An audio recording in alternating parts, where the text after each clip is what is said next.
I like that, Corey. Azteca versus Taino. Yeah. What kind of energy is burning inside of Eduardo Nunez after an ovation like physical pressure, foot pressure, and power? Diaz, what he needs to do is use the crowd against Nunez. Quiet the crowd down. Early on, one of the hallmarks of Nunez. Nice jab right there by Diaz. You know, Diaz is the one pressing the action right now. Exactly what you want in the opening round. Absolutely, but he's on the back leg right now, and this is good for Diaz. Sharp jab there. Looks to land that right hand to the body that we referenced. I think for this round, Nunez is stepping forward now, switching the pace up. Nice combination. This is the version of Eduardo Nunez. Walking his man down, applying pressure, throwing combination. You know, he's switching it up right now on the back foot. On the road in Tajikistan, on the road, maybe weren't as adaptable as Diaz. Can give you a lot of different looks. For sure, you know, Diaz is a vet.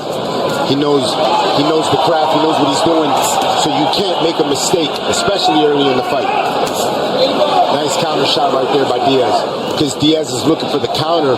So Nunez, you know, you don't want to throw just one jab. In these quiet to throw combinations, take advantage. Diaz obviously trying to win a world title, and Diaz has had some heartbreaking decisions. Dog Bay, the Ito fight that we referenced as well, and you see in those opening 2 rounds how that can happen, because he can slow these rounds down, go his way. For sure, definitely. And that clubbing physical work on the inside. Nice counter right there. Eduardo Nunez, a dangerous shot. That's the type of big right hand from Diaz, and a better left hook maybe from Nunez. Final 20 seconds here in round 3. Nunez trying to get back on his jab, stabilize a little bit. Trying to get behind the hometown favorite. Head back to the stools, and the corner of Christopher Diaz has to be pleased. Right here, Nunez slipped some shots. That was good combination right there by Nunez. Nice combos, staying busy, staying active, smothering the shots so there was no power. But right here, Diaz steps into a big right hand, jab to the body. Round 4 begins. Christopher Diaz trying to get that world title around his waist, trying to replicate a lot of what he did there in round 3. I think Nunez needs to stop. You need to throw that jab to score points, just as he did right there, landing the jab to the midsection. That jab with Diaz, because he'll set you up with a counter. Nice combination with Diaz.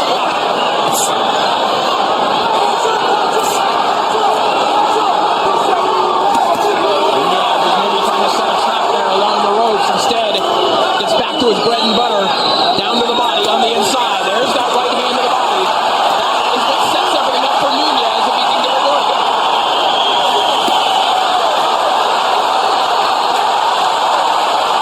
He's deafening here in Los Mochis. They're landing on the arms, but they're effective. Those shots eventually will wear your arms down. They're heavy blows by Nunez. Those shots like that with the high guard, you either got to move or roll from them shots. Stand there and let them bang on your arms like that. As the rounds go on, it'll have its effect. It'll slow you down. Good adjustments here from Eduardo Nunez in round 4.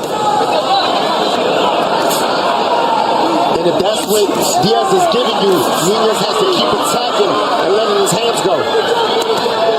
Just like that.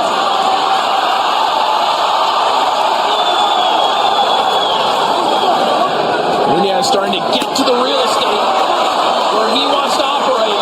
These are big shots. These are big shots by Nunez. To win those types of exchanges against a puncher like this. Absolutely. You know, but not against a big puncher like Nunez. You want to stay on your feet. You want to move and then step out on angles. You don't want Nunez to do shots like this. Now if you're Diaz in his corner, depending on how you run this score, maybe now you have to start taking risks like this. And I like what I see from Diaz. He's trying to get that round back, and he's sitting on the shot. the big